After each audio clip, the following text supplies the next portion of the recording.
Dahil unang-una, basa pa, so hindi pwede siyang patungan yan. Navy blue and then white, light gray ang cornesa. Iyan, no? Ganda. Ito na yung finish. What's up po tayo? Magandang umaga po sa inyo lahat. At ito tayo ngayon at tayo ay narito sa barangay Bote-Bote. Yan, sa awa ng Diyos ay nagkaroon tayo ng trabaho para may suporta naman sa ating mga anak na papasok na. Ayan, ito nga pala yung kabuuan ng ating ginagawa. So yan, parang nakikita yung kulay na yan ay dati na yan guys. So labas lang. So ang tinitira namin ngayon ay ang loob. Ito yung dati ng ginagawa ng mga tropa, ginawa ng mga kapatid ko, saka tropa niya, yan dati na yan. So ngayon lang tayo pumasok, first day natin ngayon. So dito tayo sa kabila, itong ating tinatapos. Inuumpisahan pa lang pala, so yan o. Yan, so wala pa siyang kamuang-muang dahil unang-una, ipaumpisa ko pala ang ayan. So ating palang ginamit diyan ay ang concrete epoxy para sa mga dugtungan, and then nilagyan natin ng gasa. Yan guys. At ito yung kapaligidan ng barangay Bote-Bote. Oh. So kaganda ng paligid. Ayan, oh. Bundok. So tahimik at presko rito ang hangin. So ito, ginagawa ng tropa. Nagpapagulong na para matapos na itong isang unit na ito. Yan, ang gamit naman dito ay ang platlaang at yung kanyang pinaka-kornesa ay lalapatan ng yung kornesa guys, yung tagaligot ng yung pinaka-kantuan ay lalapatan ng gray. Yan. Light gray ba o gray. So kakulay siya nito. Yun. Ang ano. Yan, abangan nyo ulit yung ating susunod na video habang tayo ay nagtatrabaho.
Yan guys, at tayo muna na break time, alas 12 at tayo pahinga muna. So yan oh, sarap ng hangin. Malamig sa katawan, presko. Yan, at ito nga pala yung kapaligiran dito sa barangay Bote-Bote guys oh. So ganda ng ganda ng view niya oh. Ayan. Yan, nature ang dating yan.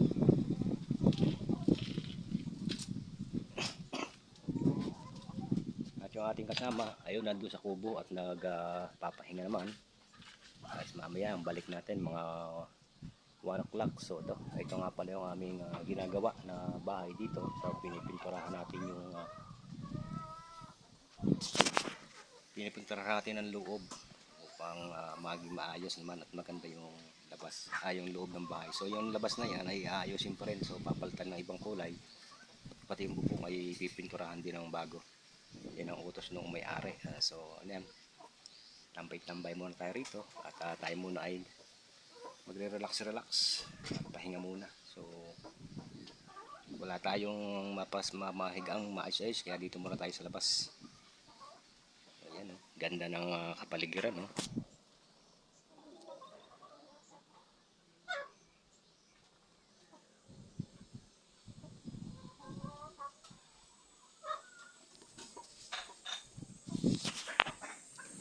Barangay Bote-Bote.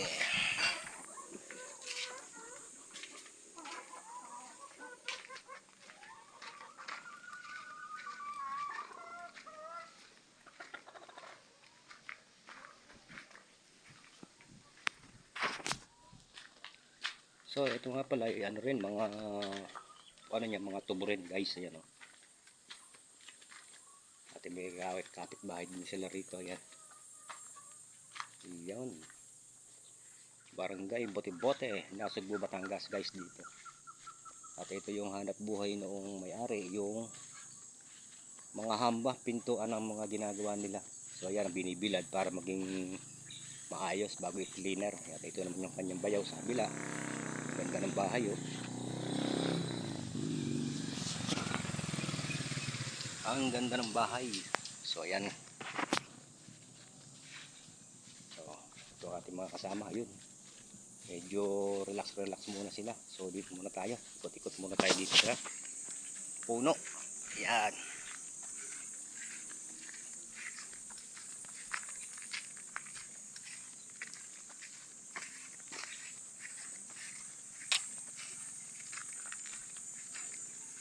So ngayon lang ako nakapunta rito sa Barangay Bote-Boteng to guys, yan.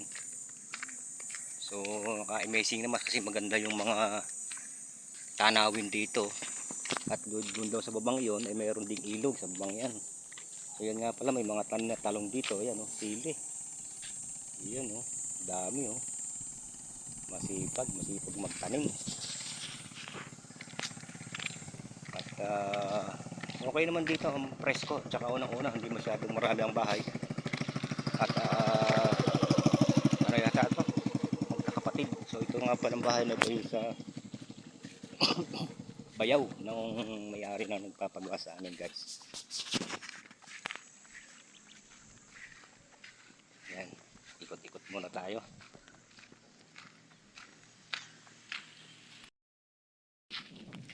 So naman tayo dito sa sa kubo. Pahinga muna tayo, higa muna tayo, mag-uunat-unat ng katawan.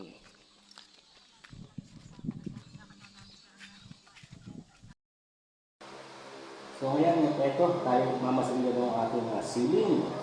Gamit natin ang steel coat, yung ating ginamit yan sa pangdugtong ay ang concrete epoxy.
So yan guys, yung muntik lang napinis ng tropa. Hindi na kayang puwersahin dahil unang-una basa pa, so hindi pwede siyang patungan yan. Navy blue and then white, light gray ang kornesa. Ayan oh. Ganda. Ito na yung finish. Ito yung baba niya, yan. Light gray, maganda yung combination niya. So parang nasa ano nga, nasa 5-star hotel. Ayan oh, ganda na.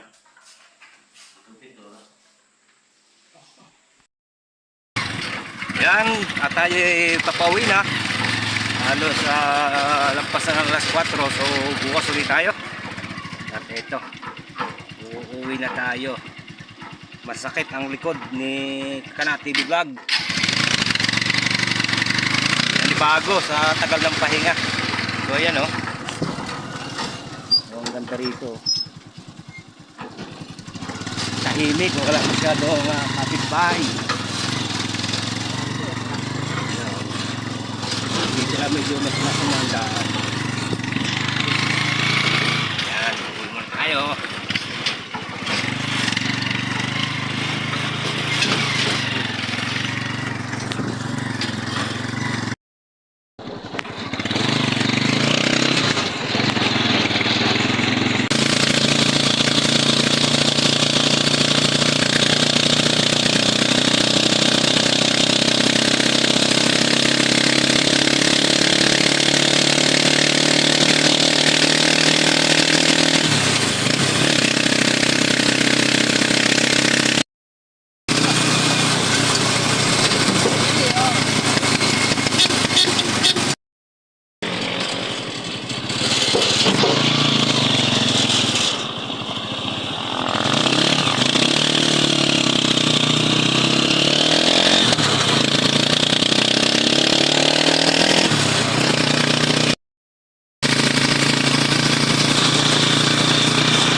Yan at bumibili muna ng bigas para tayo mayroong pang araw-araw.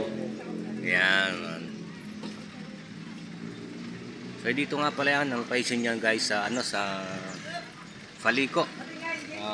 Ito ay public transport. Yan guys oh. Yan dito yan, location. At maya-maya nagpa-additional pa ng 4 na kaban pa at bali 8 kaban yung ating daladalang bigas at ilalagay dito sa tricycle. So yan po ay para sa pangkabuhayan at panghanap buhay. So ayan.